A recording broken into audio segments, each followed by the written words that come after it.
All right. Hey, everyone. Welcome back to the Beneath the Layers podcast.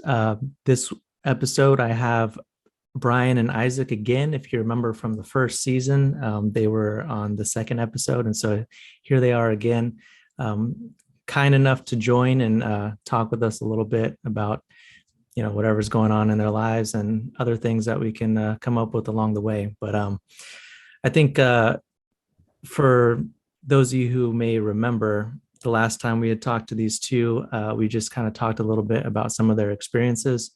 Um, a couple of the topics that had come up was how, Brian he went to school and then didn't recommend going to school, and then Isaac, on the other hand, he didn't go to. When I say school, I mean college in particular. And he didn't go to college, but he did say that there was some focus in or there is some importance in going to college when you want to do specific things and stuff like that. We also talked about just some of our experiences when it came to our careers, things like that. And so the first thing that I kind of want to do, since, this is they're here again and on this episode of this next season, if you guys don't mind giving a quick update of pretty much where you were a year ago and where you are now. Because I think we did the first recording in the summer, so it's not quite like June or something like that. July 5th. I actually looked it up. Oh, July 5th. Okay, so it's At not least when quite you posted exactly. it, at least. We did the research. Yeah, we did the recording in like June, and then and then we it was posted later in July. But yeah, you're right. So it was almost a year, not quite, maybe a couple months off from a year, but yeah, I mean, if you guys, if there's anything new since then, if you want to talk about something that's happened recently within that time frame, and maybe something you've learned from it, or whatever the case might be, whichever one of you guys want to go first, doesn't matter. So since we last spoke, I actually just quit my job like a month ago. Oh, wow. Yeah. So I've been interviewing for a lot of companies, Lyft, Ford, Chevron, and I'm sure there's not others driving I'm forgetting. Yeah, like corporate. Okay. Corporate position. Yeah. So that's kind of where I'm at right now. Still interviewing, waiting to hear back from Chevron this week. Okay. So that's kind of where I am at as compared to last time, where I had a full-time job and benefits. Yeah, I mean, there's a lot that can happen within a year, right? So just a quick question about that. It sounds like these jobs that you've been interviewing for is quite different from the type of place you were working at before. Any reason for that in particular, or are you just kind of trying to get experience in like another field or something? Just going into different fields. I mean, it's still sales related. It's just different businesses, basically. Got it. Okay. I think that I wanted to get into something more like automotive, because I think that's kind of more so where like my passion, or kind of like something that I'm interested in. Yeah. Versus I was selling like stuff that goes into apartments, which wasn't really fun. So that's why I just decided to just quit and not really focus too much on working, and more so just kind of trying to develop my career. If I can ask a quick question, like, did you were you actively looking before you quit, or did you just quit and started looking right after you quit? Like, what was that process like? Why'd you decide that, or eventually figure out that you can quit without having like another job lined up? I just figured that while I was working, it was a little bit draining. There have been a lot of management changes, a lot of turnover. So I had a new manager who was like 2 years older than me. I personally thought he was underqualified. So I didn't want to work for someone who I didn't really respect, or he didn't have any knowledge of like the industry. So we went to like some sales calls and he had nothing to offer. There was no real benefit to having him there. Our team had been like working without a manager for like 6 months. So I think they were just desperate and hired somebody. And there was a lot of like micromanagement, which I didn't really agree with, just because I was one of like the higher performing people on my team. So I just figured that I didn't really need the added stress, and I'm not like, I guess I'm in a position where I'm kind of blessed that I don't really need the income to like support myself. So I could just basically like take my time and find something that I actually like. I see. Okay. That's respectable. And you, Isaac, what's been going on with you the past 9-10 months or so now? 10 months. I got a promotion. So it's like a split position, kind of.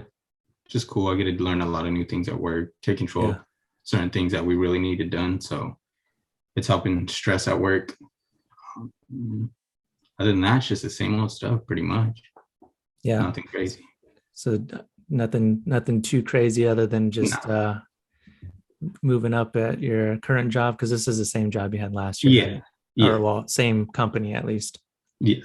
Well, we got bought out too, so we got a different name, but it's the same company, same deal. Okay, fair enough. So I mean, during these past couple months or so, like what do you think's been like the thing that you've learned or maybe you've grown from the most within a year? Because I feel like whether we're consciously thinking about it or not, we're continuously kind of like experiencing new things and growing from it. So, or at least learning from maybe mistakes that you might have had, or, you know, things like that. And you're just constantly growing as a person. So is there one thing in particular, like within the past year, you would say has really like struck you, or maybe it's something that you just eventually realized, or, you know, something along those lines?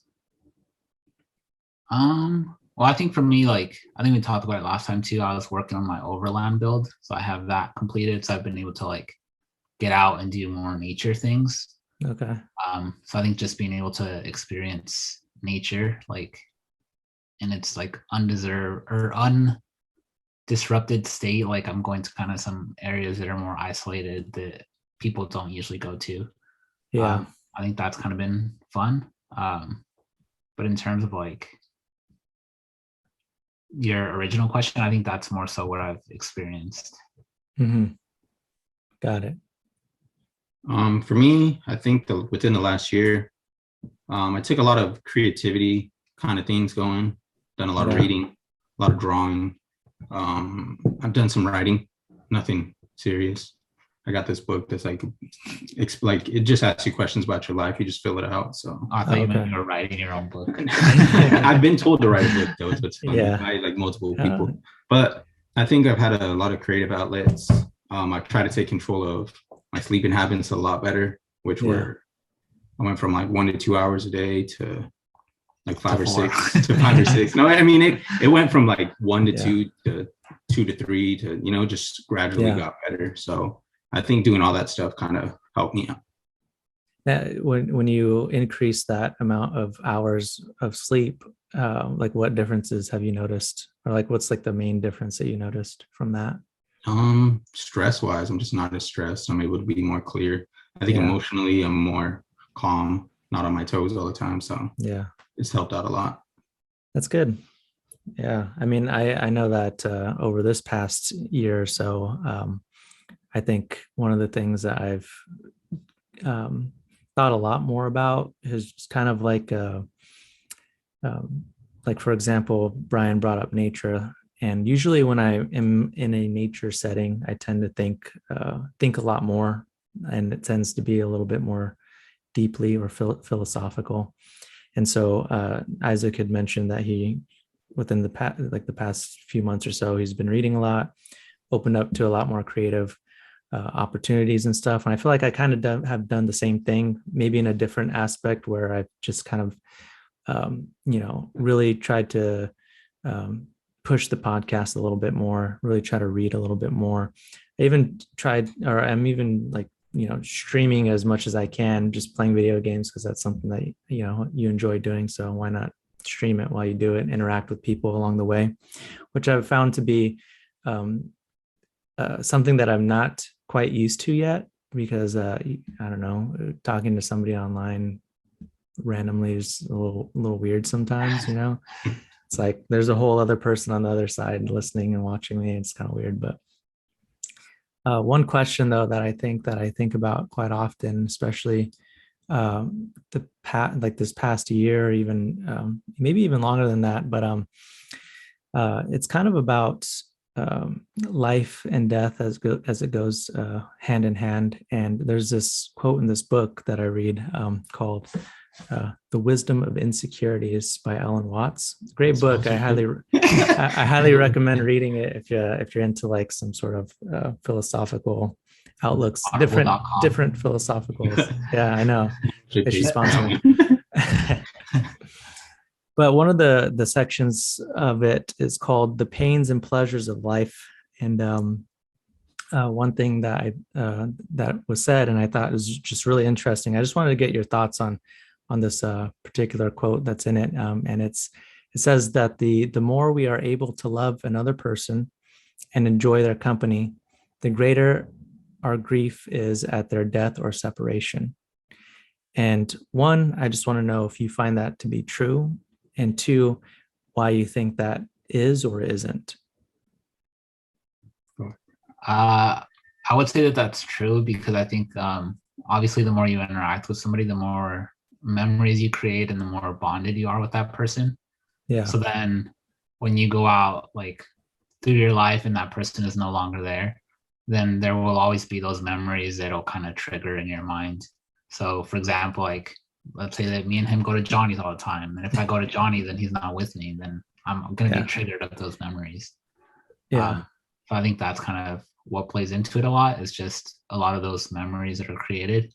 And I feel like that's just something that's not easily forgotten, especially if that bond was really like close. Yeah. So I think that would be my answer. All right, I'm gonna need you to repeat that one more time for me. Yeah. So I mean, the quote from the book, it's just like a little sentence. There's like one sentence that really caught my eye, but I mean, the whole section's kind of about this whole topic, and it's the more we are able to love another person and enjoy their company, the greater must our grief be at their death and separation. So it's not necessarily saying that if they were to pass away that this happens, but even if they're become separate from you in some capacity, maybe they move across the country or something, they're just no longer there, you don't spend as much time with them as you used to. Yeah, I agree with that, because I mean, if you're used to spending time with somebody, having great memories, doing certain things, obviously when you do those same things and they're not there, it's going to affect you. So 100% agree with it. So the follow-up question that I have to that is typically, like I would 100% agree with what you guys are saying. Like, I feel like those memories that are built, whether it's like a place that you go and you start to remember those memories and so on and so forth. But what is it about time that allows you to, like, maybe at one point, maybe right when you lose that, or you have that separation with this person, like you can't even go to that place without having those memories and thoughts, and it's painful, but time eventually allows you to, after a certain amount of it has passed, allows you to at least even go to that place. And maybe you think of them and maybe you're sad about it, but it doesn't no longer keep you from even going to that particular place. Like, for example, in Brian's example of Johnny's Burgers, like maybe he right at the beginning of losing Isaac, then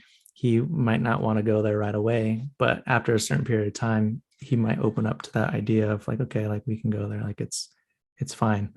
And so what do you think that, like, that aspect of it where like a certain, like what do you think happens where it's like, okay, this certain amount of time passes and like you sort of become more okay or accepting of the fact that this person is no longer there? I think you just kind of deal with whatever pain, whatever kind of bad emotions you were having at the time. And then you go back to that place for those good ones that you did have. And then I think as you continue to go there, those good ones mix with your current ones. And then it's even easier to go there, because it's not just, so if me and Bryan went there 100 times and he's only been there 100 times, obviously it's going to be just the memories of us.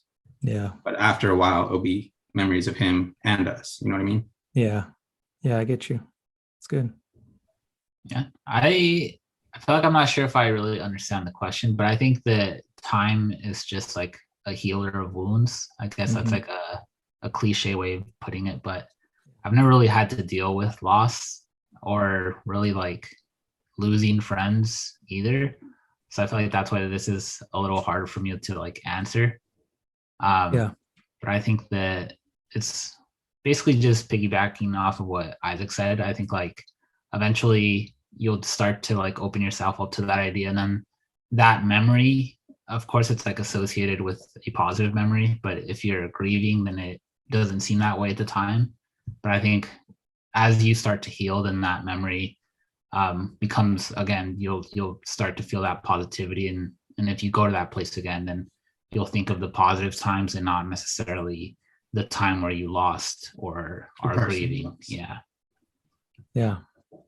Those are some pretty good answers. I like it. I agree with that. I feel like you said, I mean, time, for some reason, there's not really like a specific answer for it, but people just tend to heal once a certain amount of time passes, and that time of healing seems to be different for like each person. Each person seems to take, like somebody might take a little bit longer to heal from a loss, or even it's something as like a breakup, even, stuff like that. Different people deal with it at their own pace and in different ways.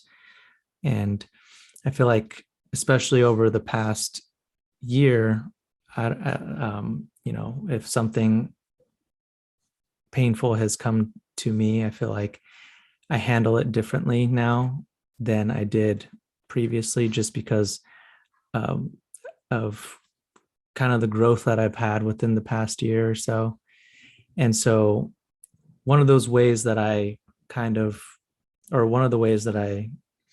help myself grow is by experiencing some, I guess what some would probably call traumatic experiences, where they just affect you in a certain way. You learn to deal with it, and that way the next time something happens, you kind of recognize what you do or how you react, and you can kind of heal in that way, just based off of the things you've learned with your previous experiences. And I know Bryan had just said that he feels like he hasn't had too many of these types. Well, maybe he's had traumatic experiences in other ways, but if you had to kind of put yourself on the spot, Bryan, and imagine, I know it probably won't be like this if it actually does happen, but if you had to imagine a not so pleasant experience happening to you, what do you think is going to be the first thing that you would do in reaction to it? Like, would you drive to the beach and just start thinking about all your problems, or like what do you think your first reaction would be? I don't know. I think if it's like a loss of like a parent or something, then I'd probably just be really depressed. Probably just like cry a lot. Probably just like, I don't know. I feel like I wouldn't want it to happen this way, but I feel like knowing myself, it probably would happen. I'd probably just like shut down and be angry. But I guess as time heals, and I would try to be more positive and putting myself out there more. And obviously, like, I have a pretty good like relationship with like my girlfriend and stuff, so I think she could help be like my rock and stuff. And obviously just having a support system there with my siblings and whoever is left in the situation. I think that's how I would deal with it, is just kind of relying on them to help me through it. Yeah. And Isaac, how about you? How do you think you would react? I feel like knowing you as long as I have, there's definitely been a lot that has changed within your life. And especially since you read a lot of books, and like you have been exploring this more creative outlet, like how do you think you would react now with all this sort of new information that you've gained? Well, I still have the bad habit of self-isolation, but I don't think it's the way that it was before.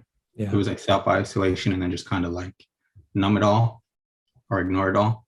Now I think it's self-isolation so I can understand what I'm feeling, what's going on, what happened, like, and And then from there, that's when I start stepping more into creative. I'll draw something, read a book. And then from that, I feel like is when I can start reaching out to people, start talking and having conversations and kind of expressing from my words what everything is going on and how everything feels, and just kind of work it out that way. So there's steps to it, different types of steps, but it's been a lot better than it used to be because it was just isolation and just ignore it. Yeah. That was it. That's good. I mean, that in of itself shows growth within yourself. And I think that's something that's really important, especially as you get older.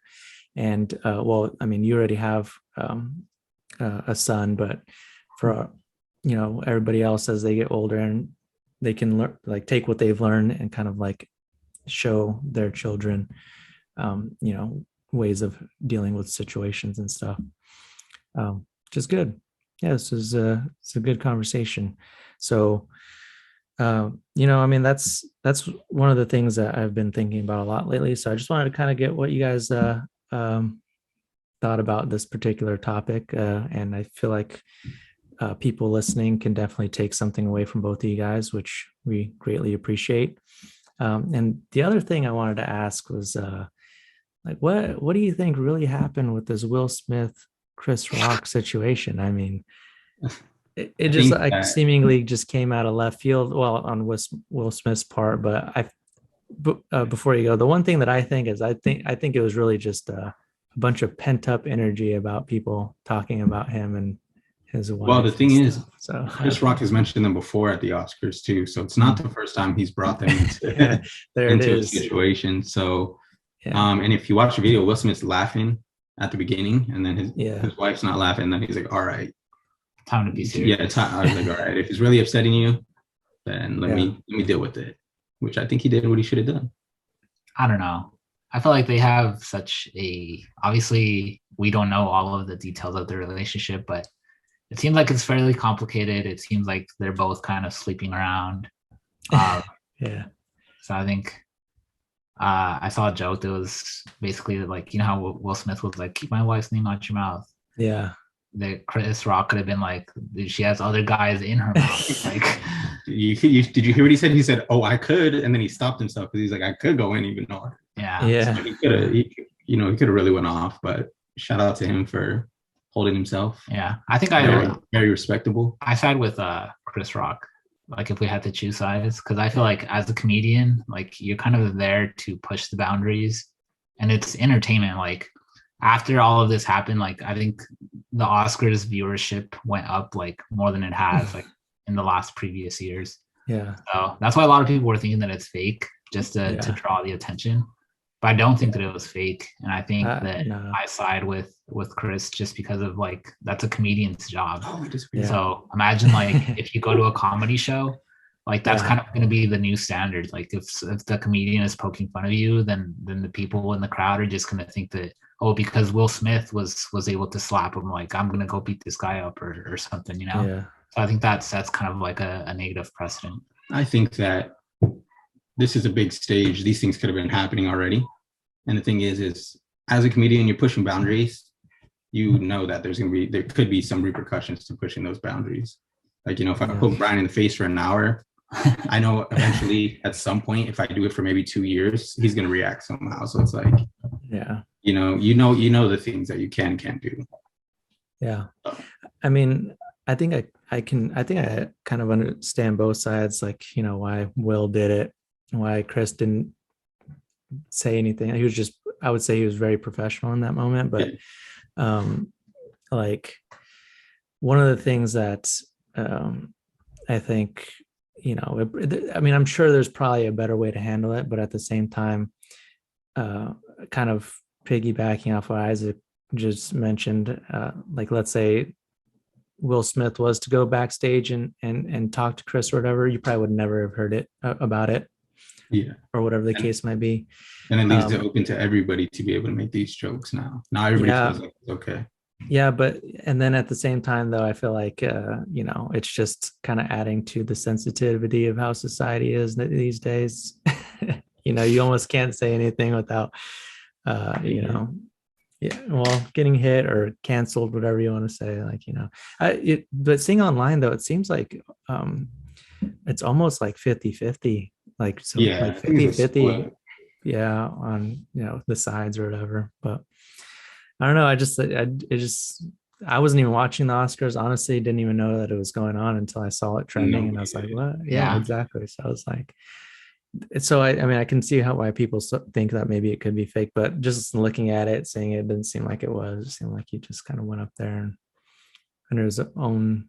It, yeah, I mean, and it kind of just like he ended up winning, right? So it kind of just like overshadowed that whole thing. Yeah, and they're trying to revoke it from him now because they tried to kick him out, I guess. Yeah, and he didn't leave, so they're trying to see what they're gonna do to him.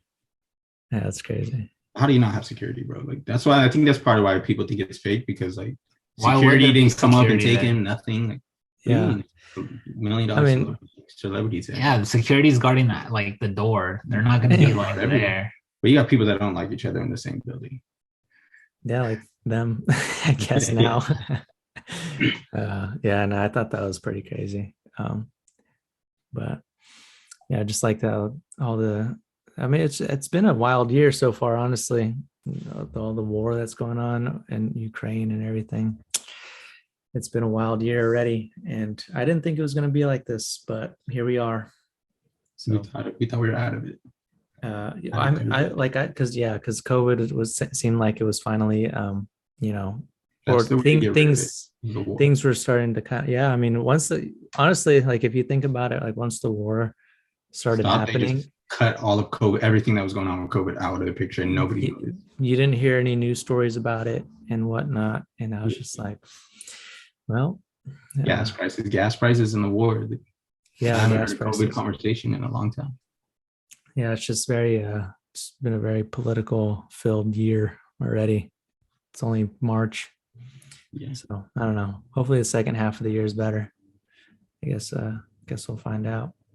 But yeah. Anyways, thank you guys for coming on this episode. I mean, I'm trying to make these a little bit shorter because I feel like the longer format just I don't know. It seemed like every time I record them, I'd be thinking too much of what to say. So I think we had some pretty good conversations here. And but yeah, thank you. And maybe in another year, we'll hear from you guys again. Maybe Bryan will have a job and it'll be he'll be a big shot at some company doing sales. So Zias is still asking to come on. So oh yeah. He's waiting. Whenever he wants to talk about Fortnite, backboard. we can do it. Hey, so real quick though, Bryan, about sales. Actually, never mind. We're done here. All right. I'll talk to you off record. All right. Thanks for having us. Of course. And we'll see you next time. Where do we do the Disney Channel thing? Yeah.